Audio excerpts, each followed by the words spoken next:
Her message came at 8:03 a.m., right after I shared the good news. "So you're okay now. I'm happy for you." That was it. No emoji, no call, no follow-up. I stared at the screen, feeling nothing. Just this strange, hollow coldness. I should have known then. But when you've just survived death, you tend to hold on to anything that feels remotely like love. I drove home. It was colder than usual that morning. Low clouds. The road still wet, like it had rained overnight, though I couldn't remember. A few months ago, on this very road, she was the one driving me to chemo. She held my hand in the hospital parking lot. "I'm not going anywhere, okay?" she said, her eyes glassy. Now, everything was different. The house was quiet. No music. No kettle boiling. I called her name. No answer. On the kitchen table, a white envelope. On it, just 2 words. "For you." I took off my coat, sat down. My hands were still shaky from the last round of meds. I opened the letter. 3 pages. Neatly clipped. Signed at the bottom. Separation papers. At the very end, a short note. "I know this isn't the right time, but I can't keep going. I hope you understand." I didn't feel angry or panicked, not even heartbroken. It was more like stepping out of a burning building thinking you made it, only to find yourself at the edge of a cliff. I thought the tumor was the worst thing that ever happened to me. I was wrong. The cold sting of the chemo room, the burn in my throat from throwing up into steel sinks, the pain of losing my hair, none of it hit me as hard as that piece of paper she left behind, next to a teapot that was still warm. I survived cancer, just to come back to someone who wasn't waiting anymore. My name is Andrew McCoy. I'm 38. Been working as a construction engineer for almost 20 years now. I was born in Idaho. Grew up in a working-class family. My dad was a carpenter. My mom ran a small grocery booth at the town market. I was never good with words, but I've always believed this.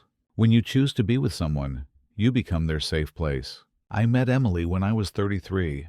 At the time, I was leading a school renovation project in Boise. She was a 3rd-grade teacher, petite, quick, a little raspy in her voice, but easy to listen to. The first time we met, she walked straight onto the job site and pointed up to the 3rd floor. "Could you please stop drilling before 8 a.m.? The kids can't focus." I just stood there, hard hat still on, and nodded. Didn't feel annoyed, felt intrigued. Who talks to contractors like that? A week later, Emily invited me to lunch at the teacher's lounge. I was surprised, but I said yes. While we ate, she said, "You seem quiet, but I bet your brain's always calculating the tilt of something." I laughed. She wasn't wrong. My head's full of rebar, blueprints, deadlines, and budgets. 9 months later, I proposed. No knee, no fancy ring. Just one rainy evening, I pulled a small ring from my raincoat pocket and looked her in the eye. "I don't know what kind of storms we'll face after getting married, but I know I don't want you facing them alone." Emily nodded, eyes filled with tears. We got married, rented a small place in the suburbs. I worked 30 miles out on site. She taught nearby. Every morning, I'd brew coffee for us both. Strong for me, light for her. She always left the house 20 minutes after I did. One morning, I came back because I forgot my wallet. And there she was, standing in front of the mirror, softly singing to herself as she buttoned her blouse. I stood there quietly for a few seconds. There was something peaceful about that image. Once, when I was away for a 3-week job, Emily wrote me a handwritten letter. It said, "This morning, I woke up late. No coffee. Cold sink." And I realized, it's not just because you're away. It's because my heart skipped a beat. I read that letter over and over during those nights I spent alone in a work trailer. We didn't have kids. Emily had PCOS. The doctor said it'd take time. I never pressured her. Having each other was enough. At least, I thought so. One time, Emily came home later than usual. I asked. She said parent-teacher meetings. I believed her. But that night, for the first time, I felt like I was sleeping alone in my own home. Not because she wasn't there, but because the space between us suddenly felt miles wide. I started paying more attention after that night. Not because I was suspicious, but because something in her eyes just didn't look in my direction anymore. Emily still went to work, still came home, still asked, "How was the site today?" But it felt like a formality, like basic courtesy between 2 people sharing a roof. We used to be a team, Back then, if I ever texted got a headache, she'd call right away, ask if I needed Tylenol, if I wanted ginger soup. But last winter, when I coughed nonstop for 3 weeks, she just texted, "Drink warm water. Don't forget your coat." I went to the doctor. He ordered a CT scan. I thought it was pneumonia. 2 days later, he called. "Andrew, we found a mass in your right lung. You'll need a biopsy." I drove myself to the clinic. Emily was busy. She texted, "If it's something serious, let me know." I did. The hospital confirmed early stage lung cancer. When I told her, she cried. I couldn't tell if it was fear or guilt, but she hugged me tight and said, "I'm here. I'm not going anywhere. I'll take care of you, like you always took care of me." And I believed her. We began the treatment journey: chemo, surgery, vomiting, hair loss, weight drop. She came with me for the first few rounds, then said the school was short-staffed. She couldn't take more time off. I understood. I didn't blame her. I learned to go alone, sitting in that cold chemo room, listening to machines beep, watching strands of my hair fall onto my shoulders. Emily still took care of me. Meds on time, porridge just right, clean sheets and blankets. But her eyes? They looked like she was tending to a stranger, like a duty, something to get done. I was grateful, but I was cold. One night, she fell asleep early, said she was tired. Her phone buzzed. I reached over to silence it, not wanting to wake her. And there it was, a message on the screen. "Last night was amazing. I still miss you like the first time." I froze, phone in hand, heart clenched like a vice. In the dark room, with only the hum of the air filter, I could hear every uneven beat of my own heart. I didn't open it, didn't confront her. I just put the phone down, stepped out onto the balcony.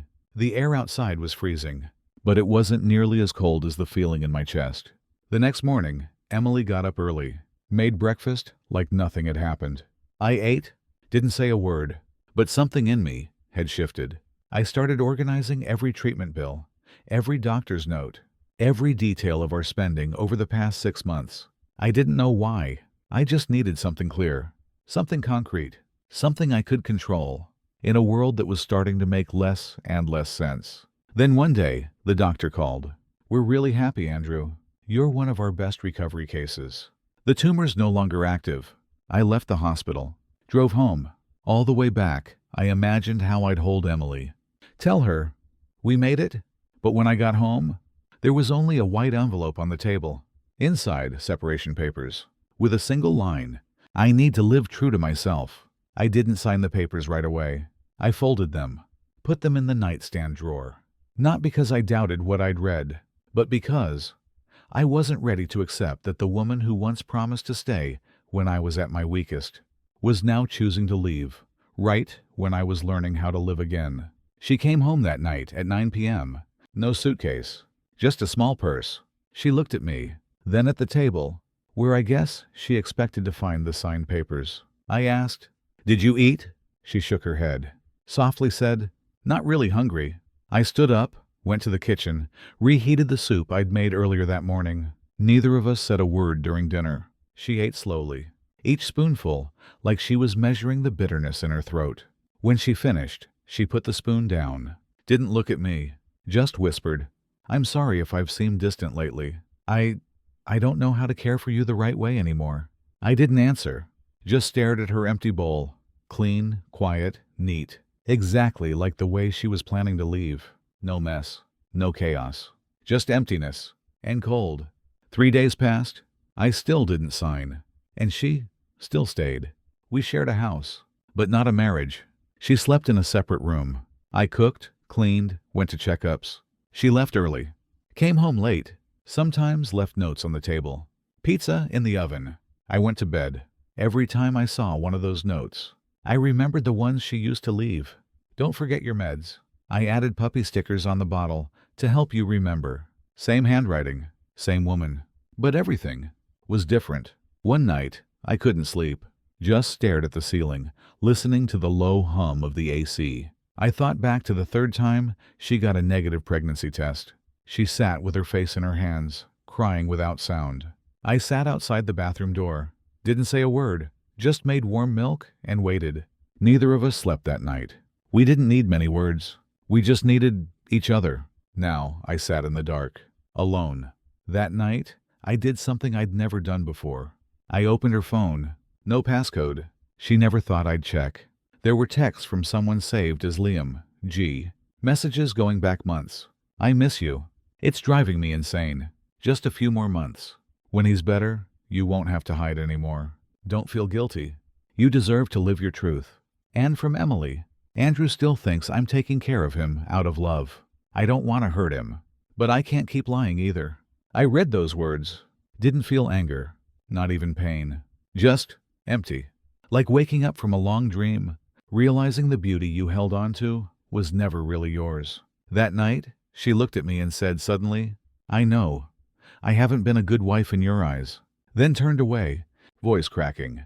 But I don't want to keep you suffering because of me. If you hate me, then hate me. I stood there, silent. In that moment, I felt like maybe I was the one at fault for not realizing sooner that the woman I loved had already left. Only her shell stayed, out of guilt. I dug deeper. Liam G. wasn't in her contacts or friends list, but there was a man who often liked and commented on Emily's photos. You're always so strong, so gentle. The light in my world? His name, Graham Whitmore. I clicked on his profile. Profile picture. A tall, middle-aged man in tennis gear. Caption. Staying fit so I can love longer. Me, fresh out of 6 rounds of chemo, scrawny, lungs scarred, eyes sunken, hair thinning. Him, healthy, polished, confident. I used to think cancer was the thing that almost killed me. But now I know it wasn't the illness.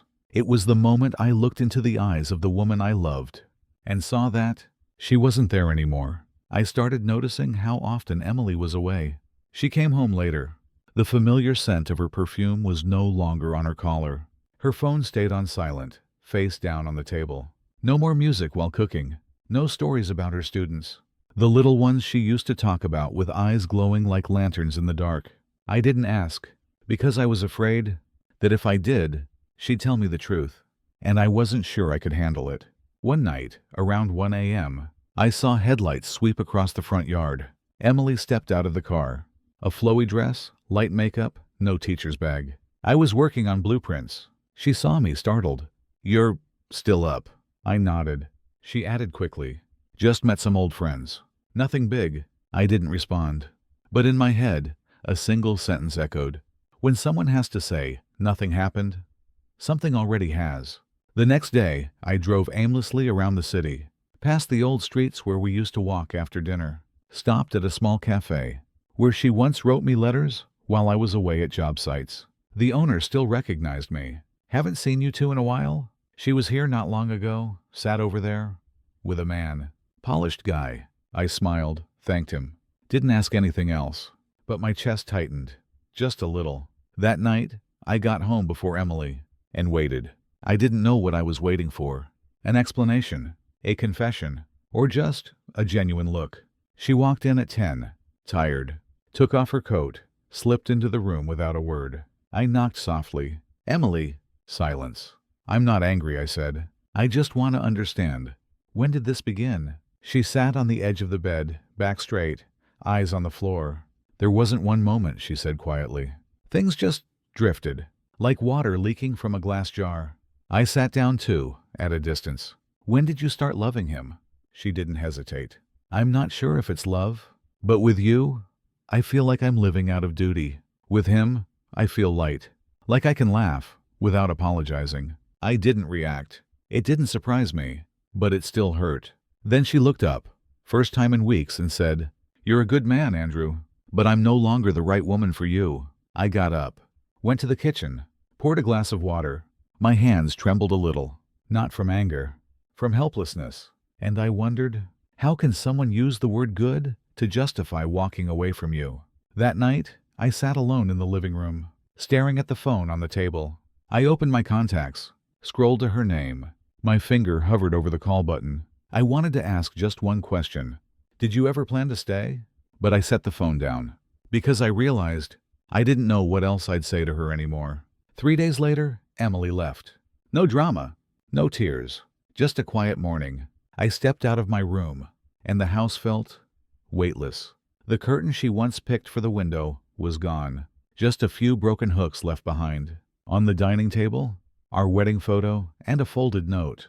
"Thank you for loving me, in your own way." I sat down, picked up the photo. On the back, in her handwriting from 4 years ago, "If one day I lose my way, please come find me." I set it down, gently, because now I know she didn't lose her way. She chose a new direction and never looked back. After Emily left, the house felt like a rest stop, fully equipped, but empty of warmth. No more cinnamon candle scent at night. No more soft water running behind the bathroom door. I cleaned out every drawer, every kitchen shelf. Not to look for anything, just to make everything neat enough to feel cold. A week later, I got a text from an unknown number. "I left the insurance papers in the bedroom drawer. Make sure to bring them to your follow-up." I stared at the message, started typing, "Thanks. Are you doing okay?" Then stopped, deleted it, typed again, "I'll remember," sent it. Some questions. Just thinking of them makes you feel weak. Work called. Asked if I could return full-time if my health allowed. I said yes. I needed a schedule, meetings, deadlines to chase, anything besides a kitchen table with an empty chair across from me. On my first day back, I wore an old button-up, the kind Emily used to iron on weekends. It was wrinkled, but it still fit. Just didn't smell like jasmine softener anymore. At lunch, I sat with my old team. Someone shared a story about his wife's birthday. The table laughed. Then a coworker turned to me and asked, "How's your wife, Andrew?"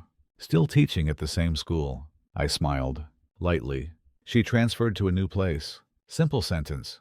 But inside, I shattered like glass. That afternoon, I stopped by the local supermarket. And there she was, Emily, by the fruit aisle. With him, tall, fit, athletic gear, Graham. She picked apples. He picked pears. She smiled. That soft, round kind of smile. Like all her weight had finally been lifted. No tight corners around her lips, like in the final months with me. I stood behind the dish soap aisle, hiding, me, the man who once knew she preferred red apples over green, now a stranger watching from a shelf. I went home, dropped my groceries on the counter, poured a glass of water. I didn't cry, but my hand gripped the glass until my knuckles went white. I thought I was used to it. I thought after that wedding photo and goodbye note, nothing else could make my chest tighten.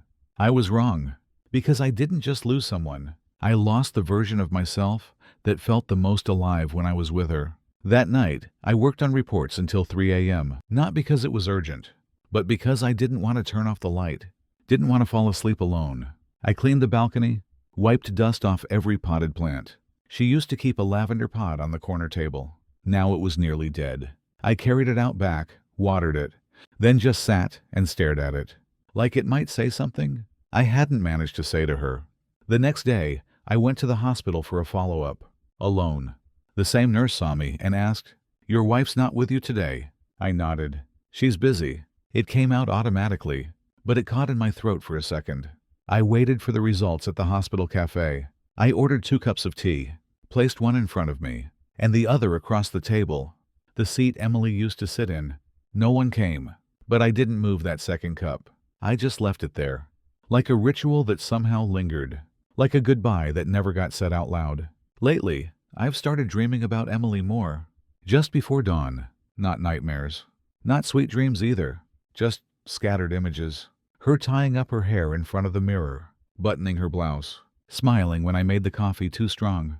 I'd wake up around 4 a.m., the hours she used to wake for school prep. I walked to the kitchen, lifted the lid of the coffee machine, the one she picked carefully because this model makes milk froth soft as clouds. I hadn't used it once since she left. I called my mom, just to hear a familiar voice. She asked, "How are you two doing these days?" I haven't heard from Emily in weeks. I paused for a few seconds, then said, "She changed jobs, Mom." I knew she caught something in my tone, but she didn't ask further. Mom, like me, chose silence when the pain couldn't be fixed. One lazy afternoon, I opened her Facebook profile. New cover photo. Emily in a field of grass, hair loose, face tilted into the sunlight. In the distance, a faint silhouette. But I knew it was Graham. A friend had commented, "This photo feels so peaceful. You look different." Emily replied, "I'm learning to slow down." I read that line over and over, not out of anger, but because I felt misplaced. I thought back to those months in the hospital, when I was weak, exhausted, couldn't eat, and she was out buying meds, doing laundry, cleaning the house, feeding me spoon by spoon. Back then, I only knew how to thank her quietly, but I never asked if she was okay. Maybe I never asked if she was tired. I opened our old chat, typed one line, "You're learning to slow down," and I'm trying to walk faster, just to catch up with myself. I looked at it, then erased it, not out of fear, but because I realized that message wasn't for her anymore. It was for me. Rain started falling lightly. I grabbed a coat, stepped outside, walked to the park, the one where we used to share ice cream every July. The old bench was still there.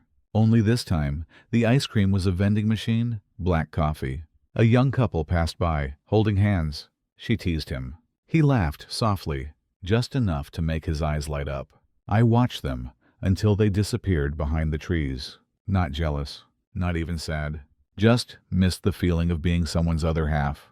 That night, I opened our old email thread, where she once sent lesson plans, school updates, even videos of her students laughing. I didn't read much, just a few lines. One stood out: "As long as I wake up each morning knowing you're there, I feel at peace." I sat still, quiet. I was once someone's peace, and I forgot how much that mattered. I didn't cry. I just stepped out to the balcony. The rain had stopped. A faint moon, but there was a moon. I set an alarm for the next morning.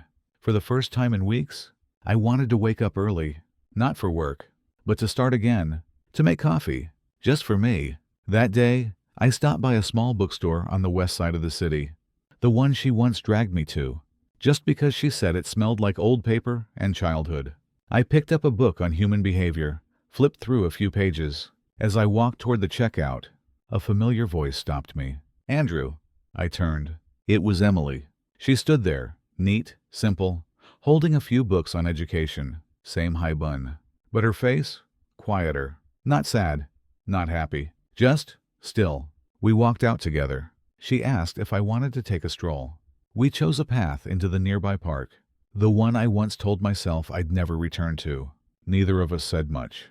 The sound of leaves crunching underfoot felt so loud, like the whole city was holding its breath. She talked about her new class. I mentioned a project I'd just wrapped up. Everything was polite, appropriate. Everything was fine. Just not us.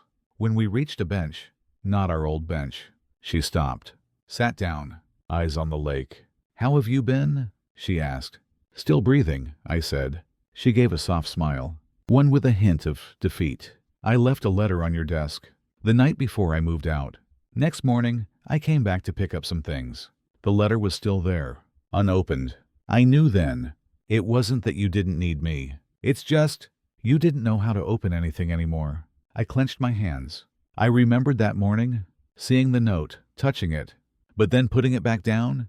I was scared, not of goodbye, but of facing myself, a man so used to enduring in silence.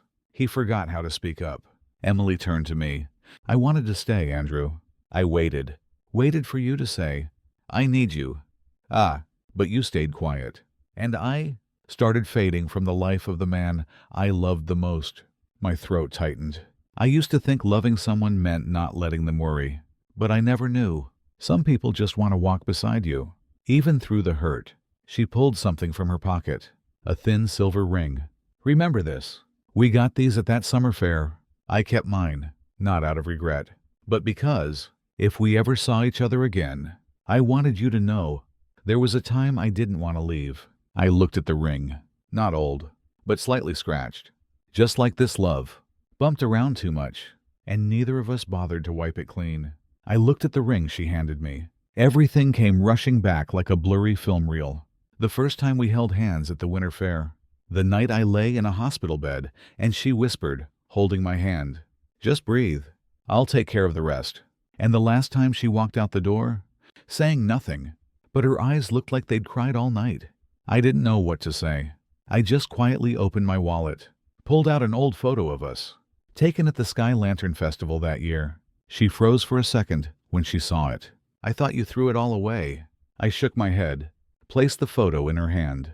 "I kept it, not because I wanted you back, but to remind myself that once Someone shined so brightly because of me. She held the photo gently, then said softly, I used to think, if we ever met again, I'd give this ring back to you. But now I know, it doesn't belong to an ending. It's just a piece of memory, a piece of love that was real. We stood up. Right before we parted ways, she turned and said, Graham didn't replace you. He just came at a time when I no longer felt seen in your eyes. I wasn't angry, wasn't jealous. I understood, because sometimes we end up hurting the people we love, not by what we do, but by the way we choose to carry pain alone. Back home, I opened the drawer under my desk. The letter, the paper had yellowed slightly, but it was still neatly folded. I opened it. Her handwriting still careful, still hers. Andrew, if you're reading this, I'm probably no longer there. I just want you to know, I didn't leave because I stopped loving you. I left because I didn't know how to keep loving you. When you kept everything locked inside, I didn't want to become the woman who had to raise her voice just so you'd breathe out a word. I didn't want to beg for love from someone who was slowly retreating from my world. I folded the letter, didn't try to be strong. A single tear fell onto the corner of the page. Just one, but it was the first time I truly cried. For myself, for all the things that never became, not because she failed, but because I didn't have the courage to be honest. I stepped out onto the balcony. The night air was cold, but not too much. I placed my ring, the other one, into the lavender pot she once planted. It sat there, beside the quietly blooming purple flowers, like it had always been there, just waiting for me to be still enough to see it. I opened my laptop, typed in my journal. Some people only walk with us for part of the journey, but they leave behind an entire lifetime. She's no longer here, but I don't resent her anymore. Because love isn't about holding on. It's letting the other person be fully themselves, even if that no longer includes you. The week after, I started cleaning up the house, not to erase her traces, but to figure out what was left of me after the storm. I took down the photo of us hanging in the bedroom, the one at the beach, where she couldn't stop laughing, because the waves soaked her shoes. I couldn't throw it away, so I placed it in a box, labeled, Things That Once Made Me Smile. I cleared the dining table too, removed the chair across from mine, kept just one chair, one cup, one plate. It was no longer a table for two, but I wanted to learn how to have dinner with myself, without feeling empty. Each morning, I set my alarm 30 minutes earlier, brewed coffee, opened the windows, let the breeze fill the room. No more hurried footsteps. No one asking, did you wear your coat? Just the sound of me, quietly living. One morning, I looked at myself in the mirror, my face thinner, stubble thicker, but I didn't feel sad. For the first time, I wasn't checking if I looked okay. I was greeting the man who was learning how to begin again. I started writing, not for anyone, not to send, just pieces of old memories that found their way back to me. The time she stuck a note on my lunchbox, don't forget to eat, stubborn one. The night I coughed nonstop and she rubbed my back with medicated oil, half asleep herself. I didn't write to miss her. I wrote so I wouldn't forget what it felt like to be loved. I met up with Will, my best friend, at our usual cafe, table 3 by the window, the spot we always sat after soccer games. But this time, the seat across from me was empty. I glanced at it for a second. Will noticed. He nodded and said, That chair's not empty. It's just making space for something else. I smiled. Simple words, but they landed deep. On the way home, it started to rain. I saw a girl huddled under a storefront awning, soaked, eyes red. I hesitated, then pulled an umbrella from my bag and handed it to her. Take this. The rain won't stop anytime soon. She looked up, surprised. You sure? Don't you need it? I smiled. I've got another one at home. But today, someone else needs it more than I do. I walked home, let the rain soak my shirt. And strangely, I felt like I was starting to return. Not rushed, not forced. Just little pieces of gentleness. Coming back to me, Saturday night, I turned down an old street. The one with the waffle shop Emily used to love. The sign was still lit. The batter still smelled sweet. I stood there for a few seconds, then walked past it slowly, not to avoid it, but because I no longer needed memories to prove I was once loved. Back home, I opened my old email inbox. There it was, an unread message, sent 2 months ago. The day she left. I clicked it open. Just a few lines. But they touched something soft and buried inside me. Andrew, I know you won't read this right away. You've always needed time to face things. I don't blame you for the silence. I'm just sad. It lasted too long. If one day you find enough stillness to look back, I hope you won't hate yourself. You were the best thing I ever had. And I believe you still are. For someone who's patient enough to wait. For your heart to open. I closed the laptop, stood up, looked out the window. The night was quiet, but my chest didn't feel heavy anymore. The next morning, I went for a run in the East Side Park, a place I'd never been with her. The wind was sharp, but kind, like a hand resting gently on my shoulder, saying nothing, just letting me know I wasn't alone anymore. I sat on a bench, opened my notes app, typed, I used to fear starting over, but now I fear something more, spending my whole life never daring to love again, just because of an unfinished memory. That night, I opened the memory box again. Photos, letters, a small bracelet, some old birthday gifts. I didn't burn them, didn't lock them away. I just added a small note, the size of my palm. You came and brought the most beautiful season of my life. I don't need to keep you. I just need to hold on to the part of me that grew because of you. I sat on the balcony. The scent of lavender from the pot she once planted still lingered. I placed my hand over my chest. My heart still beat. Not loud, not soft, just enough to remind me I'm still here. And this time, I choose to live with an open heart. One afternoon, I went back to the old bookstore, not to chase memories, but to see if a place once soaked in them still had the power to hurt. The wooden bench outside was still there, but this time, an old man sat reading quietly, with an empty seat beside him. I didn't walk over. I just looked and smiled, because I knew it wasn't the bench that was empty.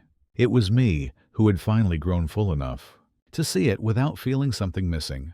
At home, I made coffee, the kind she used to love, poured it into 2 mugs, placed one across from me, not to call her back, but to thank the version of myself that once loved someone with everything he had.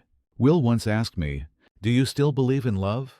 I thought for a long time, then said, "I'm not sure, but if there's a next time, I won't treat love like an unopened gift." I used to think breakups were endings, but they're not. They're just pauses, long enough for us to hear how we loved and what we left undone. I didn't listen enough. She didn't believe I still needed her. And both of us missed the moment to say, "You matter to me. I need you to stay." Now, I don't try to erase anything. I leave it all, like old books on a shelf. Not read every day, but always there, ready to remind me I once knew how to love, and I was once deeply loved. I'm not rushing to find someone new, because I know if my heart hasn't learned how to open, then whoever comes next will only find a locked door. But if one day someone knocks, I'll answer, not because I'm fully ready, but because I've stopped fearing pain. If you're watching this at midnight, alone in your room, maybe you've loved deeply and lost quietly. Maybe you're blaming yourself, or maybe someone left your story too soon.